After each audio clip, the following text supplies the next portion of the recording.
Welcome to कैले aesthetic. ये हमारी बिगनर सीरीज़ की पहली वीडियो है और इसमें मैं आपको बताऊंगा कि अपना पहला पुलअप और अपना पहला चिनअप कैसे अनलॉक करें।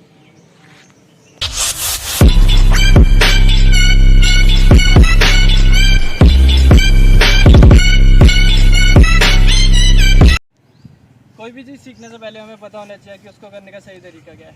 तो सबसे पहले मैं आपको पुलअप और चिनअप की सही टेक्निक बताऊंगा। तो यूजली मैंने लोगों को 4 गलत टेक्निक यूज़ करते हुए देखा है, जिनकी वजह से पुलअप उतना इफेक्टिव नहीं हो पाता जितना इफेक्टिव वो है। तो सबसे पहले आते हैं हाफ रेपर्स। हाफ रेपर्स में भी 3 टाइप होते हैं। सबसे पहले आते हैं ये मार के, जो पूरा ऊपर नहीं जा रहे, जिसकी वजह से हमारी लोअर बैक एक्टिवेट नहीं होती और हमें लोअर बैक के लिए अलग से एक्सेसरी एक्सरसाइज करनी पड़ती है। फिर दूसरे आते हैं जो पूरा नीचे नहीं आते। इसकी वजह से क्या होता है, हमारे रियर शोल्डर्स और हमारी अपर बैक एक्टिवेट नहीं होती, जो कि कैलिस्थेनिक्स में बहुत इंपॉर्टेंट है। फिर आते हैं तीसरे, जो ना पूरा ऊपर जाते हैं, जो ना पूरा नीचे आते हैं, और इनके बारे में तो मुझे बात ही नहीं करनी है। यह हमारी चौथी गलत टेक्निक जो है क्रॉसफिट पुलअप। इसका कैलिस्थेनिक्स में कुछ फ़ायदा नहीं है, क्योंकि कैलिस्थेनिक्स इज अबाउट कंट्रोल, और इसमें आप देख सकते हो कि कितना ही कंट्रोल है। So now let's talk about the right technique. तो हमारा सबसे पहला स्टेप है पूरे हाथ खोल के लटकना, जिसे हम डेड हैंग भी कहते हैं। सेकंड स्टेप है शोल्डर स्ट्रक करके एक्टिव हैंग में जाना। इसके बाद थर्ड स्टेप आता है कोर एंगेज करना। अब इसी पोजीशन को मेंटेन करते हुए ऑल द वे अप जाना है, चिन ऊपर ले जाना है बार से, और फिर ऑल द वे डाउन आना है। ये हमारा कंप्लीट एक रेप है। अब ऐसे ही हमें यही स्टेप्स रिपीट करते हुए आगे के रेप्स मारने हैं। अब सबको पुलअप करने की सही टेक्निक भी पता चल गया और गलत टेक्निक भी पता चल गया। यही सेम चीज़ लोग चिनअप में भी करते हैं, सेम मिस्टेक्स होती है और सेम टेक्निक यूज़ होती है। अब आता हूँ मैं उन लोगों के ऊपर जिनसे एक भी पुलअप नहीं होता। उनके लिए अब मैं कुछ एक्सरसाइजेस बताने वाला हूँ, और लास्ट में उनके लिए मैं एक वर्कआउट रूटीन भी बताऊँगा, जिससे वो अपना पहला पुलअप अचीव कर सकें। पुलअप सीखने के लिए मेनली 7 एक्सरसाइजेज है, जो मैं इस वीडियो में डिस्कस करने वाला हूँ। हमारी पहली एक्सरसाइज है पुलअप विद सपोर्ट। अब सपोर्ट 2 तरीके से ले सकते हो आप, या तो बैंड का सपोर्ट ले सकते हो, and if you don't have a band तो आप एक पार्टनर या अपने दोस्त का सपोर्ट ले सकते हो। तो अब बात करते हैं उन लोगों की जो रेजिस्टेंस बैंड यूज़ करेंगे पुलअप सीखने के लिए। तो आप रेजिस्टेंस बैंड अपने लेवल के हिसाब से चूज़ कर सकते हो। अगर आपसे एक भी पुलअप नहीं लगता तो आपको रेड वाला चूज़ करना चाहिए। अगर आप 2-3 रेप मैनेज कर लेते हो तो आपको ऑरेंज वाला यूज़ करना चाहिए, और अगर आप 4 से 5 रेप मार लेते हो तो आपको येलो वाला बैंड यूज़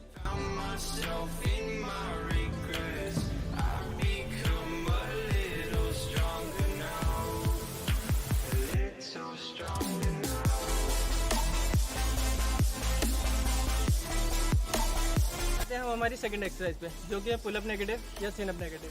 इसके लिए आपको एक ऐसी जगह चाहिए जहाँ से आप ऊपर चढ़ सकते हो और पुलअप की टॉप पोजीशन पे आ सकते हो। तो सबसे पहले मैं आपको पुलअप नेगेटिव दिखाता हूँ। लाइन किया ऊपर तक, टॉप पोजीशन पे आए, अब स्लोली नीचे आए कंट्रोल से। अब यही चीज़ आप सिन अप में भी कर सकते हो। ऊपर तक क्लाइंब किया, टॉप पोजीशन पे गए, and slowly all the way down. जरूरी नहीं कि सब इतने कंट्रोल से नीचे आ सके स्टार्टिंग में, धीरे धीरे आपको इस एक्सरसाइज में कंट्रोल आएगा। इसको अचीव करने के लिए आपको थोड़ा सा टाइम ज़रूर है। बहुत से लोग पुलअप में पूरा ऊपर तक नहीं जा पाते, तो ये 4th एक्सरसाइज उन्हीं लोगों के लिए है। ये एक आइसोमेट्रिक होल्ड है, जिसमें हम पुलअप की टॉप पोजीशन पे होल्ड करें। तो आपको एक ऐसी जगह दोबारा ढूंढनी है जहाँ से आप ऊपर चढ़ सको, और फिर ऊपर वाली पोजीशन पे आपको होल्ड करना है।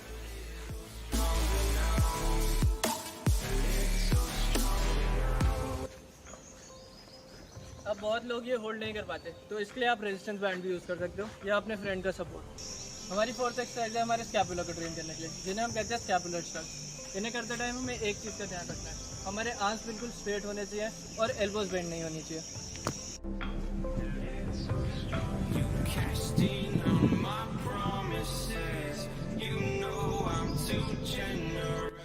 हमारी 5वीं एक्सरसाइज है हैंग। इसके 2 वेरिएशन हैं। पहला डेड हैंग। अब इसी को अगर हम स्कैपुलर स्ट्रक करके करें तो उसको एक्टिव हैंग कहते हैं। ये दोनों ही हमें पुलअप सीखने के लिए बहुत इंपॉर्टेंट है। तो हमारी 6th एक्सरसाइज में हमें एक लो बार पे पुलअप इमिटेट करना है। इसमें हम अपने लेग्स का असिस्टेंस यूज़ करेंगे, लेकिन लेग से स्ट्रेंथ नहीं लगाएंगे। इसमें सेम पुलअप का मोशन यूज़ होगा। अब मैं आपको दिखाता हूँ ये एक्सरसाइज करनी कैसे है। सबसे पहले आपको टॉप पोजीशन पे जाना है और अपने पैर ऐसे डिस्टेंस पर रखिए जिसमें आपकी बॉडी स्ट्रेट होगी। अब इसी में आपको नीचे तक जाना है और आपको पुलअप इमिटेट करना है।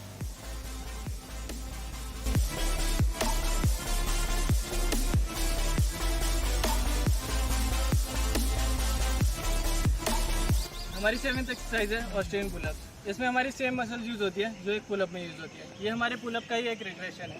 तो इसकी टेक्निक मैं आपको समझाता हूँ। सबसे पहले आपको ऑस्ट्रेलियन पुलअप की पोजीशन में जाना है। ये हमारी ऑस्ट्रेलियन पुशअप की पोजीशन है। अब इसमें आपको सबसे पहले अपने शोल्डर्स को पीछे करना है और चेस्ट अप करनी है। ये हमारी रिट्रैक्शन होती है। अब आपको अपनी फ्लोर को ऊपर पुश करना है और अब इसी पोजीशन में मेंटेन करते हुए आपको पुल अप मारना है। You stole my heart of gold after my silver soul. ये एक्सरसाइज करते टाइम हमें कुछ चीज़ों का ध्यान देना है, जो कि है हमारी कोर एंगेजमेंट और हमारी रिट्रैक्शन। ऑल्सो हमें ये फुल रेंज ऑफ मोशन। अब आते हैं हमारी लास्ट और बोनस एक्सरसाइज पे। ये एक्सरसाइज आपको शायद ही कोई बताएगा। ये हमारे फोर आर्म स्ट्रेंथ और स्कैपुलर स्ट्रेंथ के लिए बहुत ही बढ़िया एक्सरसाइज है। ये एक्सरसाइज हम सब ने बचपन में की, इसलिए हमें बस एक मंकी बार दिया एंड आपको एक एंड से दूसरे एंड तक क्लाइंब करते हुए जाना है।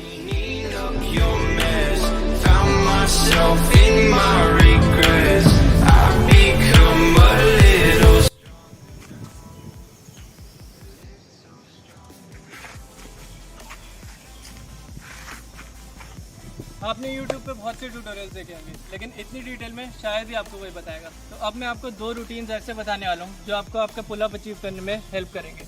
ये रूटीन्स हमें ऑल्टरनेट डेज पे करना है। तो हमारा जो पहला रूटीन है उसकी पहली एक्सरसाइज है असिस्टेड पुलअप्स। इसमें आप या तो बैंड का असिस्टेंस यूज़ कर सकते हो या एक पार्टनर का। हमें 2 to 5 रेप्स के 5 सेट्स लगाने हैं। फिर हमारी सेकेंड एक्सरसाइज है पुलअप नेगेटिव्स। पुलअप नेगेटिव्स के हमें 3 सेट्स करने हैं 3 रेप्स के। फिर हमारी जो थर्ड एक्सरसाइज आती है वो है हमारी बोनस एक्सरसाइज, जो कि है मंकी बार्स पे। वो आपको कम से कम 3 सेट्स करने हैं और कोशिश कीजिए कि जितने राउंड हो सके उतने राउंड करने हैं। फिर हमारी जो फोर्थ एक्सरसाइज आती है वो है हमारे स्कैपुलर श्रग्स। स्कैपुलर श्रग्स बहुत ईजी एक्सरसाइज है, इसलिए इसके हम हाई रेप्स करेंगे। कम से कम 10 to 15 रेप्स के 4 सेट्स करने हैं। फिर जो हमारी लास्ट एक्सरसाइज आती है वो है ऑस्ट्रेलियन पुलअप्स। ऑस्ट्रेलियन पुलअप्स भी बहुत ही लाइट एक्सरसाइज है, लेकिन अगर आप इसको करेक्ट फॉर्म में करोगे तो ये बहुत इफेक्टिव है। इसके हम 12 रेप्स के 4 सेट्स करेंगे। अब आते हैं हम हमारे सेकंड रूटीन पे, जो मेनली आइसोमेट्रिक होने वाला है। तो इसकी फर्स्ट एक्सरसाइज हमारी सेम होगी, जो है असिस्टेंस पुलअप्स। फिर जो हमारी सेकंड एक्सरसाइज आती है वो है पुलअप की टॉप पोजीशन पे होल्ड। इसके हमें 3 सेट्स करने हैं। 3 सेट्स में आपको कोशिश करना है कि मैक्सिमम टू मैक्सिमम होल्ड हो। फिर जो हमारी थर्ड एक्सरसाइज आती है वो फिर सेम एक्सरसाइज है, जो हमारी बोनस एक्सरसाइज है मंकी बार्स पे। फिर जो हमारी फोर्थ एक्सरसाइज है वो आती है हमारी एक्टिव और पैसिव है। ये दोनों एक्सरसाइज के हमें 4 सेट करने हैं और इसमें हमें कोशिश करनी है कि हम मैक्सिमम होल्ड करें। जो हमारी लास्ट एक्सरसाइज है इस रूटीन की वो है हमारे पुलअप्स, जो हमने ग्राउंड सपोर्ट के साथ किए थे और हमारे पैर ज़मीन पे थे। ये रूटीन आपको कम से कम 3 बार करना है हफ्ते में। 2 बार आपको ये वाला रूटीन करना है और 1 बार आपको ये वाला रूटीन करना है। फॉर सपोज मंडे को आपने ये वाला रूटीन किया, फिर वेंसडे को आपको ये वाला रूटीन करना है और फ्राइडे को ये वाला। ये रूटीन आप कम से कम 1 से 2 महीने तक फॉलो करो और आपका फर्स्ट पुलअप ज़रूर आ जाएगा। तो इसी के साथ हमारा पुलअप का ट्यूटोरियल खत्म होता है। अगर आपको ऐसे डिटेल ट्यूटोरियल्स पसंद है then make sure to like, comment and share on this video. और अगर आप ऐसे ही और ट्यूटोरियल्स देखना चाहते हैं then make sure to subscribe the channel.